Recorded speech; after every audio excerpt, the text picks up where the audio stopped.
Hello and welcome, readers of Every Word. EveryWord365 is an online Bible study where we read every word of the Bible in a year. I'm your host, Christina Munoz Madsen. These are my dogs, Dexter and Tigo. And I always like to start by sharing my story, my testimony of faith. Why? Several reasons, actually. As you will quickly find out if you don't know already, there are lots of topics in the Bible that could be debated for hours, years, decades, or even centuries. A few may be coming to mind right now, but what is not debatable is your own testimony. No one can say that it didn't happen. They can choose to not believe you and your story, but they can't take it away from you. I will also reference my testimony from time to time so you know where I'm coming from on certain discussions. We all come to books, movies, decisions, and life in general with our own life experiences. Those life experiences help shape what we think and why. So you, knowing my story, may help you understand why I believe what I do. So here goes. I was born and raised in Yankton, South Dakota, my dad's hometown. My mom is from La Serena, Chile. They met when my dad was in the Peace Corps. He is a professional violinist. My mom grew up Catholic, but joined my dad's church when they moved to South Dakota. Our church is called United Church of Christ Congregational. This is not similar to Church of Christ churches here in Arkansas and is more like Methodist or Lutheran churches. We went to church every Sunday, but church for me was more about showing up, seeing your friends, and bringing a casserole to the potluck than a personal relationship with Jesus Christ. I now realize that I was what I call a passive Christian, which is why it was easy for me to turn away from the church when I moved to Minneapolis and worked in the professional theater industry. For whatever reason, I was mostly surrounded by atheists and or people that were anti-Christian. I pretty much became a C and E Christian, meaning I only went to church on Christmas and Easter. When I moved to Arkansas as a TV news reporter in 2003, I was mostly annoyed at how often I was asked if we had found a church home. I wanted to say, none of your business, and leave me alone, but I would just smile and say that we were still looking, even though we weren't.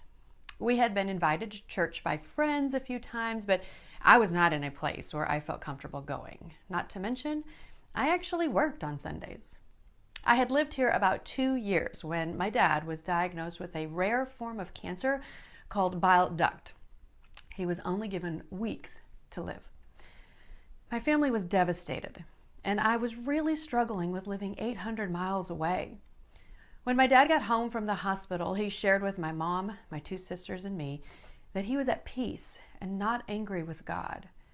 This was strange because I don't remember ever talking about God outside the church's walls. But as a family, we decided to pray. I really didn't know how or what that meant, but I remember begging God to heal my dad. And it appeared to be working. 5 months later, the tumor that had spread to 90% of his liver was down to 40% and small enough for radiation. Dad felt so much better that he and my mom came to Little Rock to visit us in June of 2005. It was a fantastic visit, but on the way home, his breathing became so labored that my mom took him straight to the hospital. The next 3 weeks were a blur. We drove 12 hours to be with him when things got really bad, but then he got better and we started the drive back home to Arkansas. But after about 7 hours of driving, we were told to turn around and come back. I missed his last breath by just seconds, but they waited for his official time of death until after we arrived. To say I was completely devastated would be an understatement. I had always been a daddy's girl, and to be honest, nothing really bad had ever happened to me in my 24 years of life. So I was convinced that everything would be okay. And since it wasn't, I made a very clear and personal decision. I was never going to pray again. This was the first time in my life I had chosen to turn to prayer, and I didn't get what I wanted. So what's the point, right? I lived that way for 6 months, and it was a very dark time. I'm naturally a smiley and joyful person, yet I wasn't at all. I cried often, and I felt very lost. As December got closer, I started to struggle with all the Christmas stuff. Christmas is my favorite holiday, but since I was anti-God and we were not on speaking terms, I was feeling weird about taking part in anything related to Christmas. That's when some friends of ours invited us to a one-man production at a local church. I certainly did not want to go, but they had put so much effort into these beautiful invitations. They were done in calligraphy and even had glitter on them, and they said that we could go out to dessert afterward. So I reluctantly agreed. The production was called The Bema by Pastor Tim Lundy. You can actually find an online video of it if you search The Bema Tim Lundy.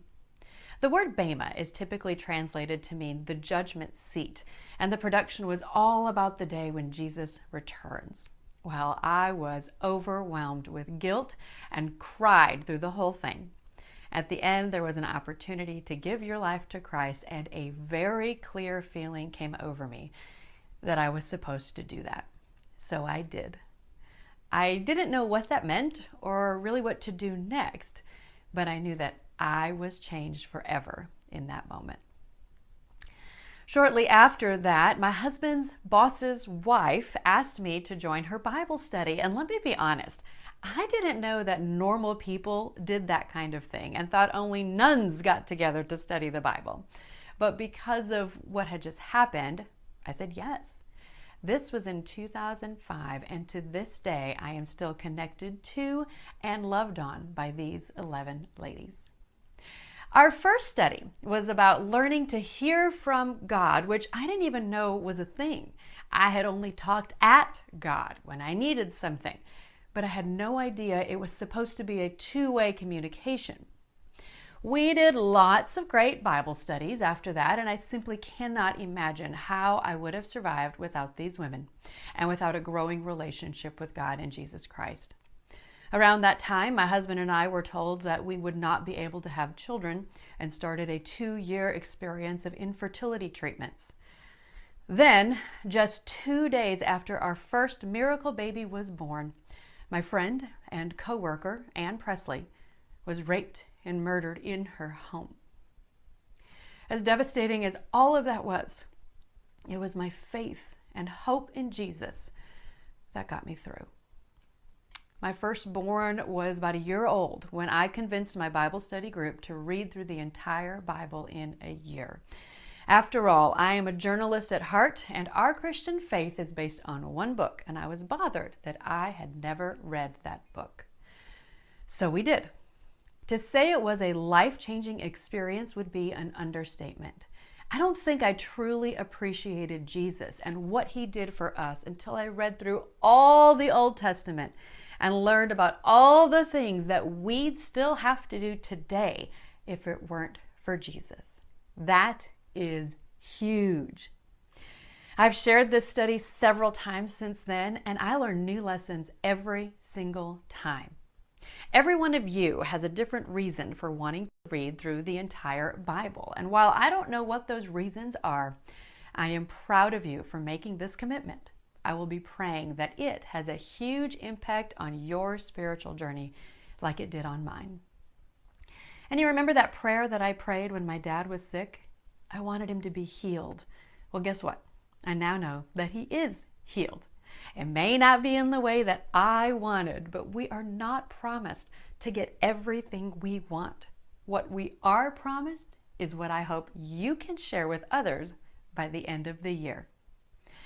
John 16:33 says, I have told you these things so that in me you may have peace.